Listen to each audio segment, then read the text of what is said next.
오늘 마태복음 24장과 25장에 있는 말씀을 함께 나누겠습니다. 왕의 심판. 여러분 24장에 있는 말씀은요. 23장 38절에 예수님께서 성전에서 나와 걸으실 때 예수님이 이제 성전에서 나오시는 것이죠. 그 성전은요. 타락한 성전이고요. 인본주의로 가득한 성전이고요. 상업주의가 가득한 성전이고요. 하나님 앞에서의 기도와 말씀과 예배가 상실된 성전이었습니다. 예수님께서는 그런 성전에서 나오셨죠. 그리고 그 이후로 복음서에서 예수님이 성전에 들어갔다는 말씀이 기록되어 있지 않습니다. 여러분, 성전에서 나가신 예수님, 이 모습을 기억하시고요. 우리의 인생, 특별히 우리 마음은요, 성전이지 않습니까? 너희가 하나님의 성전인 것과 하나님의 성령이 너희 안에 거하시는 것을 너희가 알지 못하느냐? 이렇게 말씀합니다. 우리 내면의 성전에 예수님께서 걸어 나가시는 일이 없도록 날마다 기도와 말씀으로 깨어 하나님 중심적으로 하나님의 통치를 받는 저와 여러분들의 삶이 되었으면 좋겠습니다. 여러분, 오늘 말씀은요, 이스라엘 민족에 대한 준엄한 심판이 선언되고 있는 말씀인 것입니다. 24장은요, 성경학자들도요, 명확하게 해석하기가 좀 어려워합니다. 그러니까 다양한 견해가 있을 수 있다는 것이지요. 3절 말씀 보면요, 저에게 말씀해 주십시오라고 말씀합니다. 이 말씀의 평행구절은요, 마가복음 13장 4절 말씀이죠. 이 말씀은요, 문맥적으로 볼 때 성전 파괴의 시기와 징조들에만 연관되어진 것을 우리는 확인해 볼 수 있습니다. 마태는요, 이 일이 언제 있을까라는 질문을 통해 주님의 오심과 세상 끝의 징조를 연결시켜 놓고 있는 듯합니다. 이는 당시 제자들이 성전 파괴를 세상 끝의 도래 자체 또는 그 전조로 인식할 정도로 대단히 엄청난 사건으로 인지하고 있었다는 것을 볼 수 있습니다. 그러니까 성전 파괴의 사건이 당대 유대인들 1세기 유대인들에게 있어서는요, 종말로 보았다는 것입니다. 4절, 8절 말씀, 예수님은 성전 파괴나 세상 끝에 대한 설익은 기대와 흥분의 위험성을 지적하고 계시지요.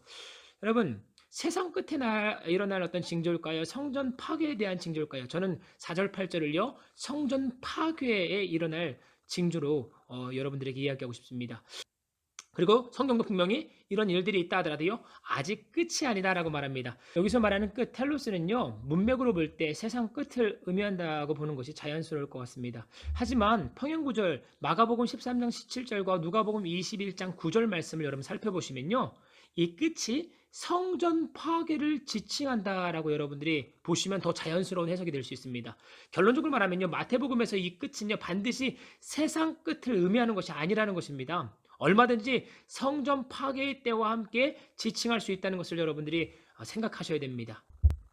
여러분, 실제로 오늘 본문 4절 7절 말씀에 언급된 사건들은요, 주 70년 성전이 파괴되기 오래전부터 팔레스타인 안에서 일어난 구체적 형상들이라는 사실을 우리가 알아야 됩니다. 즉, 이 끝은요, 성전 파괴와 긴밀하게 연관되었다는 것을 여러분들 아셔야 되지요. 실제로 우리가 살아가고 있는 삶에도요, 거짓 선지자의 출현, 전쟁과 기근, 자연재해는 많이 일어나고 있습니다. 이러한 일들은요, 수천 년 동안 인류에 지속적으로 나타난 현상이라는 것이지요. 그렇다고 해서 이러한 현상들이 나타날 때마다 인류의 종말이 왔다고 말하는 것은 이치에 맞지 않는 것입니다. 그래서 예수님은 8절 말씀을 보시면 예수님께서 이러한 징조들은 산통의 시작이다라고 말합니다. 이런 징조가 일어났다 하더라도요, 산통은 지속적이고요, 때는 반복적으로 일어나지 않습니까? 그렇기 때문에 이와 같은 징조는 앞으로 주님이 오시기 전까지 지속적으로 인류에 나타날 것이다 라고 여러분 생각하시면 됩니다. 여러분, 산부인과에서도요, 산통 시작 후 몇 시간 후에 아기가 태어날지 정확한 예측을 못합니다. 9절 12절 말씀 보면요, 예수님은 이 산통의 시기에 제자들이 겪게 될 핍박과 미움에 대해 예견하시지요. 끝까지 견디는 자는 구원을 받으리라. 인내의 필요성을 우리에게 드러냅니다. 환난은 인내는 연단을 로마서에 있는 말씀이지요. 14절 끝도요, 6절의 경우와 마찬가지로요, 성전 파괴의 때를 더 지칭할 수 있다고 봅니다. 왜? 문맥적으로 그렇다는 것이죠. 세상 끝은 온 세상에 복음이 전파된 후에 온다고 말씀합니다. 여러분, 이를 성전 파괴의 때로 한정하여 해석한다면요, 그 당시 세상 끝은요, 유대인들에게 있어서는요, 로마 전 제국을 말합니다. 로마의 제국의 전 영역. 그러니까 실제 바울은요, 주 70년 성전이 파괴되기 훨씬 전 로마 제국 지역인 아시아와 유럽의 넓은 지역의 복음을 이미 충만하게 선포했지요. 로마서 15장 19절에 이렇게 말하죠. 표적과 기사의 능력으로, 성령의 능력으로 이루어졌으며 그리하여 내가 예루살렘부터 두루를 행하여 일루리곤까지 그리스도의 복음을 편만하게 전하였도다. 그렇기 때문에 세상 끝에 복음을 전했다는 것은요, 이와 같은 말씀이 이미 성취되었기 때문에 성전의 파괴의 징조로 볼 수 있다는 것이죠. 15절에 나타난 이와 같은 현상들은요, 제가 앞서 말씀드렸던 것들은요, 인류에 지속적으로 나타났던 현상이지, 이것을 꼭 종말에 나타날 현상으로 여러분들이 해석하게 되어지면요, 종말론에 빠질 수가 있게 되어지죠. 여러분 15절 말씀 보겠습니다. 앞절에 드러난 여러 인류에 나타나게 될 징조들과는 대조적으로요, 아주 특별한 징조가 나타날 거라고 이야기하고 있습니다. 좀 평범하지 않은 사건입니다. 그렇기 때문에 좀 한정됩니다. 이것을 좀 더 해석하기에는 좀 더 쉬울 수 있겠죠. 15절에 보면요, 멸망에 가증한 것이 거룩한 곳에 세워지는 사건은 여러분 세상 끝의 징조가 아니라 성전 파괴 징조로 인식해야 합니다. 왜냐하면 제자들은 그러한 위기 상황에 직면하여 유대 땅에서 떠날 것을 주님께서 오늘 본문 말씀에 권면하고 있기 때문입니다. 16절에서 20절 말씀이죠. 많은 학자들은요, 멸망에 가증한 것이 거룩한 곳에 세워지는 사건을요, 로마가 예루살렘을 포위한 사건으로 보고 있습니다. 이 말씀의 평행 구절인 누가복음 21장 20절에 있는 말씀 보시면요, 너희 예루살렘이 군대들에게 에워싸는 것을 보거든 그 멸망이 가까운 줄 알라. 군대가 예루살렘을 에워싼다는 것이지요. 19절 20절 말씀을 보면요, 그러한 전쟁의 때가 힘든 시기에 일어나지 않도록 깨어 기도하라 라고 말씀하시죠. 어떤 시기일까요? 임신한 상태, 굉장히 힘들겠죠. 젖을 먹이고 있는 상태, 엄청 힘들 거예요. 겨울, 추운 겨울, 그리고 안식일. 여러분, 은혜의 하나님이 그 환난의 날을 감해 주신다는 추가적인 말씀도 22절에 기록되어 있습니다. 신실하신 하나님이죠. 우리가 좀 잘못했다고 해가지고요, 그것을 완벽하게 버리는 것이 아니라 끊임없이 하나님께서 택한 자들을요, 견인해 가시는, 옳은 길로 이끌어 가시는 하나님의 그 신실성을 우리가 볼 수 있습니다. 여러분, 어려울 때일수록요, 사람들의 마음을 빼앗는 거짓 이단자들이 등장하게 되어집니다. 여기서 말하는 그때는요, 문맥으로 볼 때 환란의 때가 감하여진 때로 여러분 보시기보다는요, 그 환란의 때가 지속되어지는 그 기간, 그때를 여러분 가리켜 말하는 것이지요. 어려울 때일수록 거짓 이단자들은요, 기승을 부릴 것입니다. 우리도 사회 현상학적으로 보면은요, 사회가 굉장히 어려우면 어려울수록요, 거짓 이단자들이 세상에 나타나게 되어지는 것을 볼 수 있지요. 26절에 보면은요, 그리스도의 출현이 광야에 있다? 이것을 암시할 수 있는 말씀이 있습니다. 그때 당시 그리스도가 광야에 나타날 것이라는 기대가 있었기 때문입니다. 그래서 세례 요한도요, 광야에서 외치는 소리로 주님의 사역을 예배했던 것이지요. 그리고 그리스도께서 비밀스럽게 등장할 것이라는 기대도 그 당시에 있었습니다. 요한복음 7장 27절의 말씀을 한번 꼭 읽어보시기 바랍니다. 하지만 마태는요, 그리스도의 나타나심을요, 27절의 말씀에 번개가 번쩍이는 것 같이, 그러니까 우리가 눈으로 다 볼 수 있는 가운데 일시에 공개적으로 등장한다고 말씀합니다. 해가 어두워지고 달이 그 빛을 내지 않으며 별들이 하늘에서 떨어지고, 이와 같은 징조는요, 이사야 13장 10절 말씀과 이사야 34장 4절 말씀을 인용하고 있는데, 이들 말씀이 가지고 있는 배경이 중요해요. 이것은 뭐냐? 바벨론과 에돔을 비롯한 제국의 멸망을 말할 때 사용된 말씀이거든요. 그렇기 때문에 이 말씀을 인용하여 가지고 지금 27절에 말씀하고 싶은 의도가 세상 끝 종말에 대한 말씀을 이야기한다기보다는요, 예루살렘 성전의 멸망, 예루살렘의 멸망을 말씀하고 있다라고 이야기할 수 있는 것이지요. 31절, 그의 택하신 자들을 사방에서 모은다. 구약적 배경으로 보면요, 이스라엘은요, 포로에서 다시 모여들 것이라는 말씀이 많지 않습니까? 이사야 27장 13절, 스가랴 2장 6절, 신명기 30장 4절 말씀이죠. 여기서 말하는 선택받은 자들, 성전 파괴, 이스라엘의 심판이죠. 그러니까 먼저 된 자들을 향한 심판을 얘기하는 것입니다. 하나님께서는요, 이제 먼저 된 자들, 이스라엘 백성들을 심판하시고요, 나중된 자들, 그때 말하는 선택받은 자들을 얘기하는 것이죠. 이 측면으로, 이 구도로 우리가 보게 됐을 때, 복음이 이제 이스라엘에만 갇혀 있는 것이 아니라 복음 전파는요, 이제 이방 나라까지 확장될 수 있다는 것을 우리는 볼 수 있습니다. 양영규 교수님은요, 여기서 말하는 모으다라는 그 뜻을 이와 같이 설명했습니다. 모은다라는 개념은 한 장소에 모으는 의미보다 하나님 나라의 영향력 하에 들어가게 하는 것, 곧 하나님의 새로운 백성이 되도록 초청하는 것을 의미한다. 먼저 된 자가 나중되고 나중자가 먼저 된다. 하나님께서요, 이스라엘 백성들을 심판하십니다. 그러므로 말미암아 그 심판은요, 이방인들에겐 또 다른 기회가 된다는 것이죠. 그들이 하나님의 영향력 하에 하나님 나라에 들어오지 않기에 이제는요, 하나님의 영향력과 하나님의 나라는요, 이방 나라의 백성에게 또 주어지게 됐다는 것을 말씀하죠. 즉 이 말씀은요, 선택받은 자라는 그 범위가 구약적 배경에서는요 이스라엘로 한정되어 있지만 오늘 본문에 보면은요 이스라엘 백성들이 심판을 받게 되어집니다. 예루살렘 성전은요 회파되어집니다. 그러므로 말미암아 이 선택받은 자의 범위는요 택함 받은 자 이스라엘 백성들을 포함할 뿐만 아니라 이방인들까지도 포함하고 있는 개념이 되어집니다. 하나님 나라의 통치의 개념으로 설명한다면 이방인이든 선택받은 백성들이든 유대인들이든 하나님의 통치를 받는, 하나님의 나라가 그 마음 가운데 임하고 있는 사람, 나더러 주여 주여 하는 자마다 천국에 들어갈 것이 아니요 하나님 말씀에 준행하는 자들. 이 말이 뭐입니까? 통치를 받는다는 뜻이거든요. 하나님의 나라가 그 마음에 이루어졌다는 것이거든요.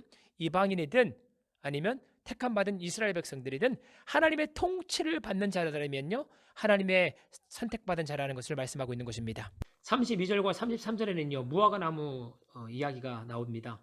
무화과 나무는요 늦은 봄이 되어야 잎사귀를 냅니다. 그렇기 때문에 무화과 나무의 잎을 보게 되면 곧 여름이 오겠구나라고 알아야 된다는 것이죠. 그러니까 15절과 18절의 그런 현상들, 29절과 31절의 어떤 현상들을 보면 여호와의 심판이 가까이 왔다는 것을 알아야 된다는 것이에요. 왜? 무화과 나무의 잎을 보면은 곧 여름이 오겠구나라는 것을 알아야 하는 것처럼 말입니다. 그러니까 하나님 심판의 도래를 설명하기 위함이라는 것을 아셔야 되죠. 34절에는요. 이 세대가 지나가기 전에 이 모든 일들이 일어난다라고 얘기합니다. 29절과 31절의 말씀을 세상의 끝에 일어날 일로 해석하게 되면요. 34절의 말씀은요. 거짓으로 드러나게 됩니다. 근데 하지만 29절과 31절의 말씀을요. 성전 파괴에 대한 언급으로 이해해야 될 경우는요. 예수님의 예견은요. 주후 70년 디도장군에 의해서 예루살렘 성전이 함락되었다는 것으로요. 성취되었다는 것으로 우리는 이해할 수 있게 되어지지요. 또한 36절과 51절에 보면 종말의 때와 시는 알 수 없다고 말하는데 34절은요. 그때에 대해서 밝히고 있기 때문에 이를 세상의 끝 종말로 해석하는 데는 무리가 있다는 것입니다. 하지만 이 모든 것을 그 당시 있었던 예루살렘 성전 파괴로 해석하게 된다면 이 모든 것이 크게 무리가 없이 해석될 수 있는 것이지요. 이는 복음주의 많은 신학자들이 따르고 있는 해석 방법입니다. 구약의 말씀과 문맥을 살펴서 해석하는 것이 가장 안전한 해석이라는 것이죠. 36절에 그때는 아무도 모른다. 예기치 않을 때 임한다는 것을 강조합니다. 즉 성전 파괴의 경우와 달리 인자의 재림 시기와 관련해서는 미리 경고로서는 인식할 만한 아무런 징조가 없다는 것을 말하는 것입니다. 단락을 구분해서 본다는 것이지요. 성전 파괴에는 일어날 때에는요 징조를 주셨습니다. 이와 같은 징조가 있을 때는 이제 성전이 파괴될 것이다. 너희들 심판을 받을 것이다라는 것을 징조를 주셨지만 인자가 올 때는요 어떠한 그런 우리가 눈여겨볼 수 있는 징조가 없다는 것이에요. 그래서 보면은요 아들도 모른다라고 얘기하지요. 뭐 신성이 약화시킬 수 있다는 그런 의문 때문에 다양한 사본에서는 이 부분이 삭제되기도 했습니다. 37절, 39절 보면요. 그때는요. 예기치 않을 때에 도래한다는 것을 강조하는 말씀이죠. 노아의 홍수 사건. 그러니까 갑자기 준비되지 않은 사람들에게 도래한다는 것이죠. 마지막 때를 예측했던 게 아니라 하나님의 말씀에 순종하여 하루하루 살아갔던 노아를 여러분 생각하셔야 됩니다. 성전 파괴에는요 징조를 주셨지만 종말은 징조가 없다는 것을 여러분 암시하지요. 그 결과 대부분의 사람들은요 불시에 심판의 때를 맞이할 것이라는 말씀인 것이에요. 45절 51절 말씀은요 자신에게 맡겨진 일에 신실해야 된다는 것이죠. 재림의 때를 위해 열심히 활동적으로 임무를 수행할 것을 의미합니다. 극단적 종말론. 이제 어차피 종말이 올 거니까 나는 아무 일도 안 한다. 데살로니가에서 바울이 그와 같은 극단적 종말론자들에게 경계했던 말씀을 주셨던 말씀을 기억하시기 바랍니다. 이 말씀 보면은요, 내 주인이 늦을 것이다 이런 말씀이 기록되어 있죠. 이것을 가지고 예측하여 가지고 일을 안 했던 것 같습니다. 여러분 예측하지 마시기 바랍니다. 주님이 언제 올지를 예측하지 마시고요. 늘 깨어 기도해라. 늘 깨어 하나님 말씀에 순종해라. 늘 깨어 하나님의 통치를 받아라. 하나님의 나라가 여러분들의 마음 가운데 이루어지길 원한다. 이게 뭡니까? 작은 일에 충성된 자가 큰 일을 할 수 있다는 말씀. 이 말씀 아니겠습니까? 여러분 마태복음 25장에는요. 열처녀의 비유로 시작되어집니다. 1에서 13절 보면은요. 기름 준비해야 된다. 기름이 뭡니까? 하나님 나라의 백성으로 합당하게 살아가는 삶을 말합니다. 기름은요 또 성령을 상징할 수 있지요. 즉 하나님 나라의 통치는요 성령의 역사를 통해 가능하다는 것이지요. 그래서 예수님께서 성령과 능력을 힘입어 귀신을 쫓아내고 병자들을 치료해 주셨던 것입니다. 그래서 그러한 사역을 의심하고 방해했던 바리새인들과 서기관들은요 예수님께서 성령을 통하여서요 놀라운 기사와 표적과 능력을 행하는 것을 의심했지 않습니까? 그것을 가리켜 예수님은요 성령을 회방하는 죄다라고 얘기했습니다. 성령을 의심하는 죄죠. 준비는 뭐냐? 살아있을 때만 할 수 있습니다. 죽으면 못합니다. 준비는 무엇입니까? 그날이 오기 전에만 준비가 가능합니다. 그날이 도래하면 준비를 못한다는 것을 말합니다. 왜냐하면 오늘 본문은요. 문이 닫힌다. 하늘나라의 문이 닫힌다라고 성경은 이야기합니다. 신랑은 누구를 이야기합니까? 예수님을 지칭하는 것이지요. 구약시대에 하나님은요. 신랑으로 묘사되었습니다. 이사야 54장 4절에서 5절 말씀, 62장 5절 말씀, 예레미야 2장 2절 말씀, 호세아 1장 3절에 1장과 3장에 있는 말씀을 여러분 참조하시기 바랍니다. 열처녀의 신부는요 분명치 않습니다. 신부의 심부름꾼일 수도 있고요, 신랑의 종일 수도 있습니다. 우리 대부분은요 신랑의 그 신부로 해석할 때가 많지요. 여러분 그들은요 신랑이 결혼축제에 가는 길을 횃불을 들고 수행하는 역할로 부름받았던 자들이라는 것은 우리가 추측해 볼 수 있지요. 거기서 말하는 등은 뭐냐? 람파스, 진흙이나 금속으로 만든 실내용 등을 말하는 게 아니고요. 일종의 횃불을 가리켜 말하는 것입니다.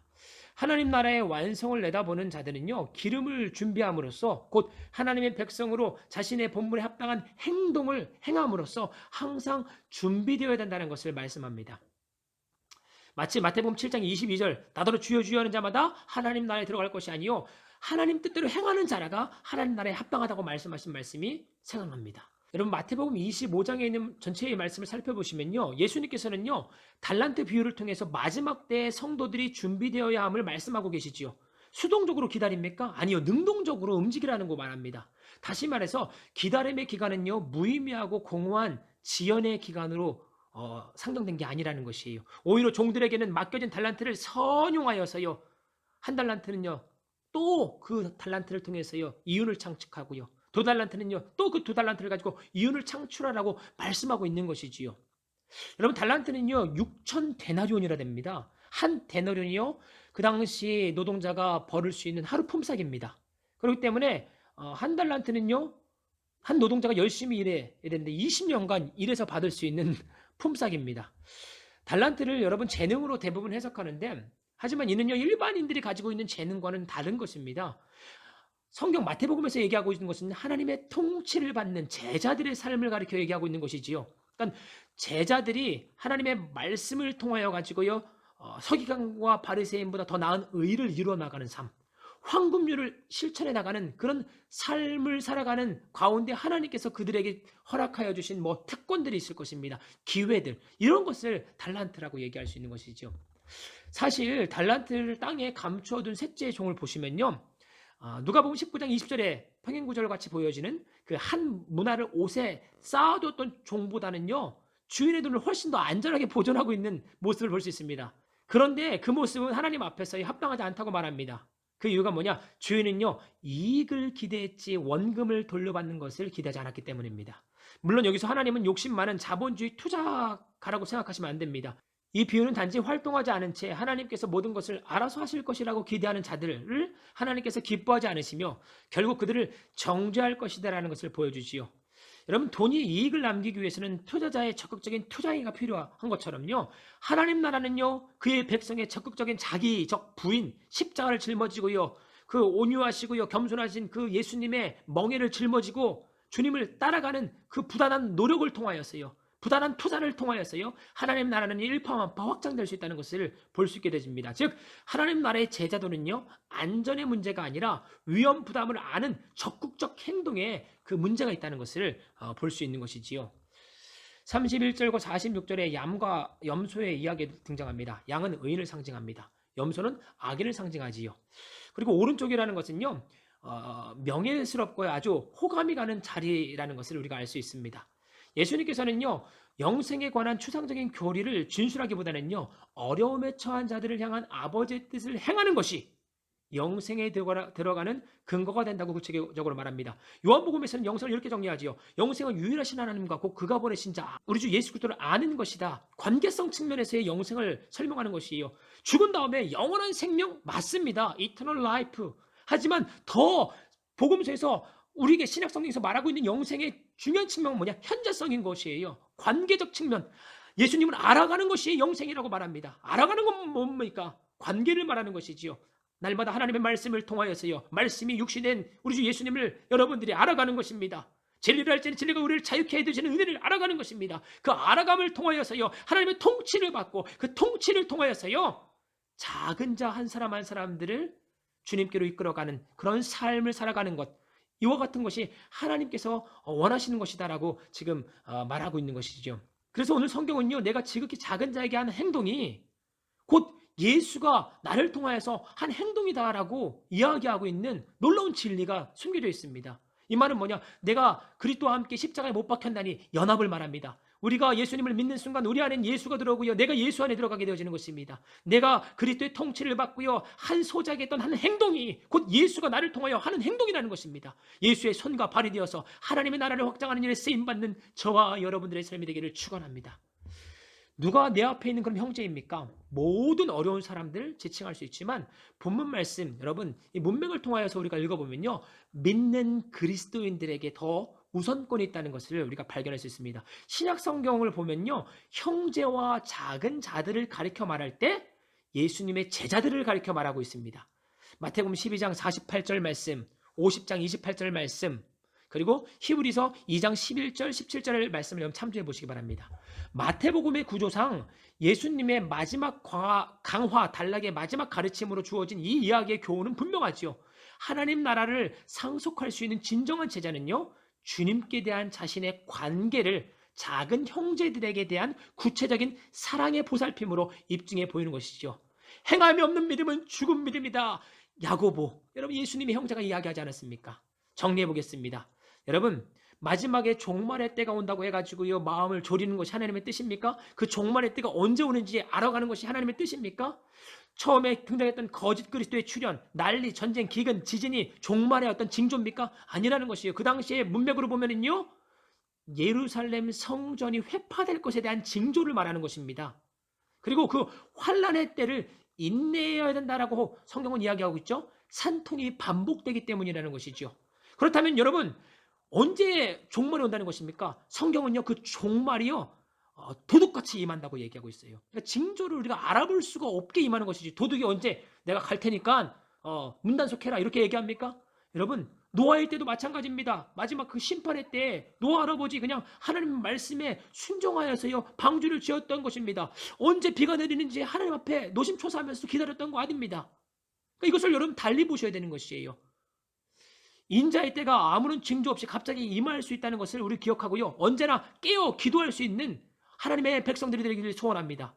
오늘 이 마태복음 말씀을 통하여서 이와 같은 교훈들을 가지고 여러분들이 살아가신다면요. 오늘 하루하루의 삶에 다양한 하늘나라의 가치들이 여러분 눈에 보일 것입니다. 어떻게 우리가 살아가야 될지. 여러분 다양한 묵상점들 글로 남겨주시고요. 하나님께 큰 영광 돌릴 수 있기를 간절히 소원합니다. 내일 뵙겠습니다.